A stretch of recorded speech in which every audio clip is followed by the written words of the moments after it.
প্যানজিয়ার ভাঙন শুরু হয় ড্যাশ যুগে, এটা হবে কার্বনিফেরাস।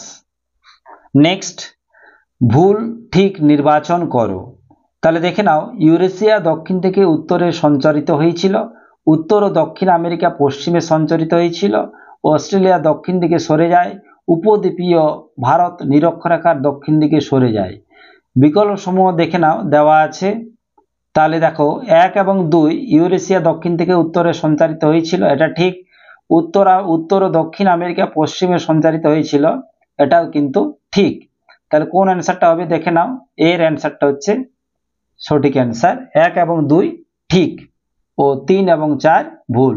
এই যে 3 নাম্বার এবং 4 নাম্বার দেখতে পাচ্ছ, এই দুটো ভুল। শৈলক্ষে বৃষ্টিপাতের ক্ষেত্রে পর্বতের অনুপাত ঢালে যে মেঘের সৃষ্টি হয় সেটা হচ্ছে স্ট্রেটাস। শুষ্ক তাপবিযুক্ত উষ্ণতা হ্রাস তার ড্রাই অ্যাডিয়াবেটিক ল্যাপস রেট হলো 4 নম্বরে, এটা হয়ে যাবে 10 ডিগ্রি সেন্টিগ্রেড পার 1000 মিটার। নিম্নলিখিত বিবৃতিগুলি বিবেচনা করো। বিবৃতি দেওয়া আছে, কারণ দেওয়া আছে। দুটি বিপরীতধর্মী বায়ুপুঞ্জ পরস্পর মিলিত হয়ে নাতিশীতোষ্ণ ঘূর্ণ বৃষ্টিপাত ঘটায়। কারণ দেওয়া আছে, এই বৃষ্টিপাতে বায়ুমণ্ডলের উষ্ণতা, বায়ুর ঘনত্ব ও বায়ু প্রবাহের দিকের ক্ষেত্রে গুরুত্বপূর্ণ প্রভাব বিস্তার করে। তাহলে দেখেন এটা কোনটা হবে। হ্যাঁ, দুটি বিবৃতি সঠিক এবং আর নম্বর বিবৃতিটির বিবৃতি, এটা হচ্ছে সি নাম্বারে হচ্ছে সঠিক অ্যান্সার। নেক্সট 6 নম্বরে কোশ্চেন দেখে নাও। বাস্তুতন্ত্র ও বা ইকোসিস্টেম শব্দটি প্রথম ব্যবহার করেছিলেন ভৌগোলিক। 6 নম্বর, এটা হয়ে যাবে ট্যান্সলে। হিমবাহের তলদেশে সঞ্চিত গ্রাফ রেখাকে কি বলে? এটা হয়ে যাবে ভূমিগ্রাফ রেখা। নেক্সট, স্তম্ভ 1 এর সঙ্গে স্তম্ভ 2 মিলন করিয়ে সঠিক বিকল্প নির্ধারণ করো। কি দেওয়া আছে দেখো, হালো কাস্ট দেওয়া আছে, তারপর দেওয়া আছে এভাপোরাইট আছে। দেখে নিই আমরা, হালো কাস্টটা হয়ে যাবে 2-এরটা চুনা পাথরযুক্ত অঞ্চল, এভাপোরাইট কাস্ট বিয়েরটা হয়ে যাবে 4-এরটা হ্যালাইট যুক্ত অঞ্চল। ছদ্ম কাস্ট আছে, ছদ্ম কাস্টটা হয়ে যাবে গ্রানাইট যুক্ত অঞ্চল। আর নিভাল কাস্ট যেটা দেওয়া আছে সেটা হয়ে যাবে চিরহিমন অঞ্চল। ঠিক আছে, তাহলে সঠিক অ্যান্সারটা হয়ে যাবে নাম্বার সি। ঠিক আছে। নেক্সট, সমুদ্রের জলে ভাসমান বৃহৎ বরফের স্তূপকে কি বলে? এটা হয়ে যাবে হিমশৈল। পৃথিবীর সর্বাপেক্ষা বৃহৎ গুহা কোনটি? তাহলে 10 নম্বর, এটা হয়ে যাবে সিয়েরটা ম্যামথ। উপকূল থেকে মহীসোপানের দিকে পরপর সঞ্চিত স্থলবিধত অজৈব পদার্থগুলো হলো 11 নম্বর, এটা হয়ে যাবে দেখে নাও নুড়ি, বালি, নীলকাদা, লাল কাদা। তাহলে এরটা হচ্ছে সঠিক অ্যান্সার। নেক্সট 12 নম্বরে দেখে নাও, নিচের চিত্রে প্রশ্নবোধক চিহ্নের স্থানে কি হবে? নিচে দেওয়া আছে দেখে নাও, উৎপাদক দেওয়া আছে, নিম্ন স্তরের খাদক দেওয়া আছে, এই ঘরটাতে কি বসবে? তাহলে 12 নম্বরে দেখে নাও কোনটা হবে, এটা হচ্ছে সর্বোচ্চ স্তরের খাদক। চিত্রে চিহ্নিত ভূমিরূপটি শনাক্ত করো। 13 নম্বরে অপশনগুলো দেখে নাও, এটা হবে টার্ন হবে, টার্ন। খাদ্য শৃঙ্খলের ক্ষেত্রে কোন বাক্যটি সঠিক? দেখে নাও, শক্তি প্রবাহ চক্রাকারে ঘটে, একটি পুষ্টি স্তর থেকে অপর পুষ্টি স্তরে শক্তি 10% প্রবাহ ঘটে, খাদ্য শৃঙ্খলের শীর্ষে থাকে তৃণভোজী, সর্বভুক ও মাংসাশী একই পর্যায়ভুক্ত প্রাণী। এটা বিয়েরটা হয়ে যাবে, একটি পুষ্টি স্তর থেকে অপর পুষ্টি স্তরে শক্তি 10% প্রবাহ ঘটে। নেক্সট, জলাশয়ের ওপর জমে থাকা কুয়াশাকে বলে? এটা হবে কুহেলিকা। Part B, road side hamlet কথাটি প্রথম ব্যবহার করেন যে ভৌগোলিক, সেটা হচ্ছে দেখে নাও ক্রিস্টলার। কোনো দেশের শূন্য জনসংখ্যা বৃদ্ধি ঘটে তখনই যখন, এটা হয়ে যাবে দেখে নাও, যখন জন্মহার সমান মৃত্যুহার এবং অন্তর্মুখী পরিব্রাজন সমান বহির্মুখী পরিব্রাজন। তাহলে সেটা অ্যান্সার হচ্ছে সঠিক অ্যান্সার। নেক্সট 18 নম্বরে, ভারতের সবুজ বিপ্লবের ফলশ্রুতিতে কোন ধরনের পরিব্রাজন সৃষ্টি হয়েছিল? 18 নম্বর, এটা হয়ে যাবে দেখে নাও গ্রাম থেকে শহর। ঠিক আছে। নেক্সট দেখে নাও 19 নম্বরে, স্তম্ভ 1 এর সাথে স্তম্ভ 2 মিলন করিয়ে সঠিক বিকল্প নির্ধারণ করো। এখানে দেওয়া আছে পুলিশ, পুলিশটা হয়ে যাবে দেখে নাও নগর। মিলিয়ন সিটি, মিলিয়ন সিটিটা হয়ে যাবে মহানগর।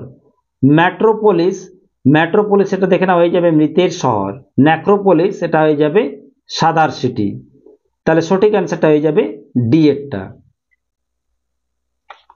উমল্যান্ড কথাটি সর্বপ্রথম ব্যবহার করেন ভৌগোলিক, দেখে নাও এটা কোনটা হবে, আন্দ্রে আলিক্স।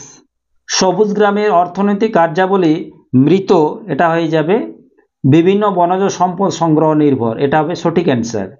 গ্লোবাল সিটি ইন্ডেক্স 2021 অনুযায়ী প্রথম থেকে চতুর্থ ক্রম অনুসারে শহরগুলি সাজাও।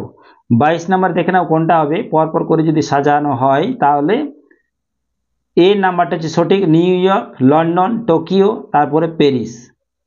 নেক্সট, কোন দেশের জন্মহার ও মৃত্যুহারের পার্থক্য, কোন দেশের জন্মহার ও মৃত্যুহারের পার্থক্যকে কি বলে?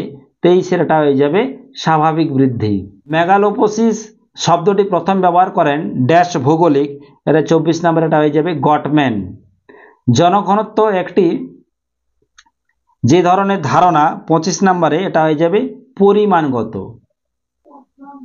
নেক্সট দেখে নাও, ভারতের বৈদেশিক বাণিজ্য সংঘটিত হয় যে পরিবহন মাধ্যমের দ্বারা, দেওয়া আছে সড়ক পরিবহন, রেল পরিবহন, পরিবহন, বিমান পরিবহন। এটা তোমার জন পরিবহনটা হবে, অ্যাকচুয়ালি জনটা লেখা নেই, জন পরিবহনের সেটা হবে সঠিক অ্যান্সার।